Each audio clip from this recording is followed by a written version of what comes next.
لترون الجحیم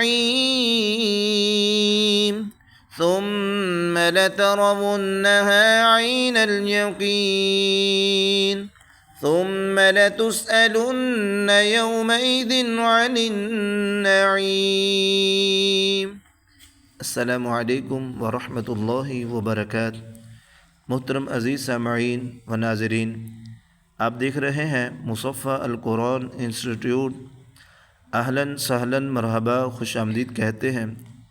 اللہ تعالیٰ آپ کو برکت دے، اللہ تعالیٰ آپ کو سلامت رکھے، اللہ تعالیٰ آپ کو اپنی رحمتوں برکتوں سے نوازے کہ آپ احباب، میری مائیں بہنیں، میرے دوست، میرے احباب، میرے بزرگ، یہ خصوصاً جو تلاوت قرآن پاک کو سیکھنے کے لیے تجوید کے ساتھ، تلفظ کے ساتھ ویڈیو کو دیکھتے ہیں، سبق پڑھتے ہیں، سنتے ہیں، تو یقیناً یہ اللہ تعالیٰ کی مہربانی ہے کہ اللہ تعالیٰ نے ہمیں قرآن پاک کی تلاوت کے لیے، قرآن پاک کے سبق کے لیے چن لی ہے۔ تو اللہ تعالیٰ ہم سب کا حامی و ناصر ہو۔ سبق شروع کرنے سے پہلے گزارش ہے، ویڈیو اچھی لگی لائک کریں، اپنے جاننے والوں کے ساتھ شیئر کریں، چینل کو ضرور سبسکرائب کریں۔ تو شروع کرتے ہیں۔ بسم اللہ الرحمن الرحیم۔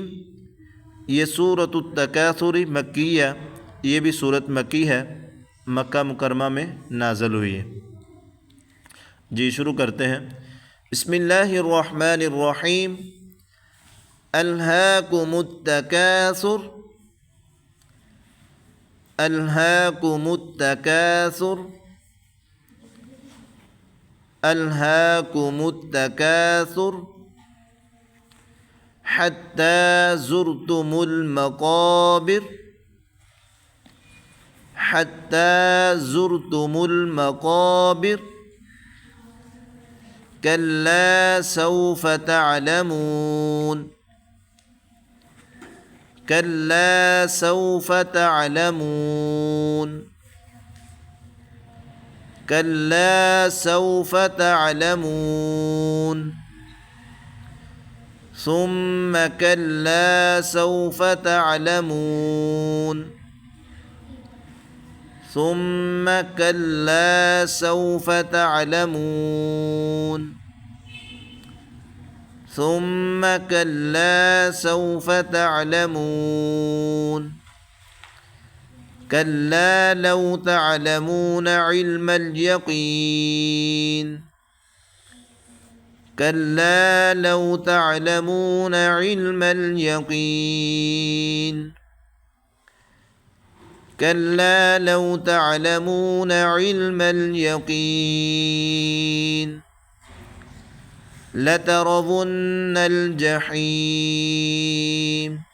جی تلفظ کا خاص خیال رکھیں، الفاظ جو موٹے ہیں ان کو، اور جن پر گنہ ہونا ہے ان کو یقین دہانی کے ساتھ یاد رکھیں، اور ساتھ ساتھ اس کو اپلائی کرتے رہیں تاکہ بہتر ہو جائے۔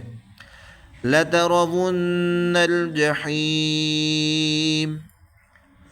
ثُمَّ لَتَرَوُنَّهَا عَيْنَ الْيَقِينِ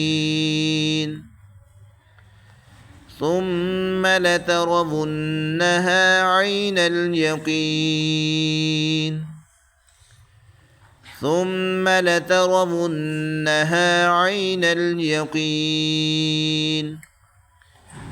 ثم لتسألن يومئذ عن النعيم،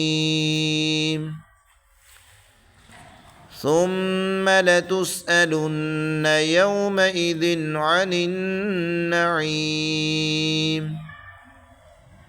ثم لتسألن يومئذ عن النعيم۔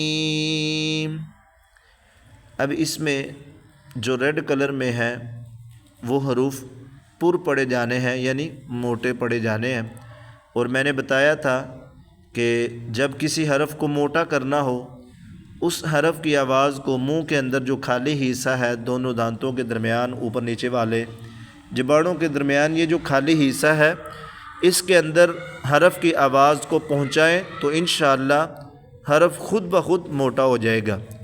اور دوسرا یہ جو اورنج کلر میں یہ میم ہے، نون ہے، ان کے اوپر شد ہے، تو ان پر گنہ ہونا ہے، ان پر گننا کرنا ہے، یعنی اخفا کرنا ہے، ناک کے اندر آواز یعنی ناک کے اندر خشوم میں آواز کو لے جانا ہے اور 1 سیکنڈ کے لیے وہاں پہ آواز کو ٹھہرانا ہے، یعنی ثم، ٹھیک ہے، اس کو بولتے ہیں گننا۔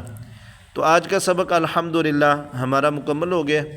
اللہ تعالیٰ آپ کو برکت دے، اللہ تعالیٰ آپ کو جزائے خیر دے کہ آپ نے مکمل سبق کو پڑھا ہے، سنا ہے، سمجھا ہے۔ سمجھ آ گئی الحمدللہ کہیں، سمجھ نہیں آئی تو کمنٹ سیکشن میں اپنی رائے کا اظہار کریں، اور اس کے ساتھ ساتھ یہ گزارش ہے آپ اپنے بچوں کے لیے ایک اچھے استاد، ایک اچھی اکیڈمی کی تلاش میں ہیں تو وہ آپ کے لیے حاضر ہے مصفہ القرآن انسٹیٹیوٹ۔ آن لائن کلاسز ہوتی ہیں، اس میں نورانی قاعدہ، قرآن مجید تجوید کے ساتھ حفظ پروگرام اور تفاسیر کا سبق، اور اسی طرح اسلامک سوالات جوابات، اس کے متعلق کوئی بھی سوال ہو آپ کمنٹ کر سکتے ہیں۔ تو واٹس ایپ پہ رابطہ کیجئے، انشاءاللہ ڈسکرپشن میں واٹس ایپ نمبر ڈال دیا جائے گا تو آپ اس میں رابطہ کر سکتے ہیں۔ اللہ تعالی ہم سب کا حامی و ناصر ہو، اللہ تعالیٰ آپ کو برکت دے۔ السلام علیکم ورحمۃ اللہ وبرکاتہ۔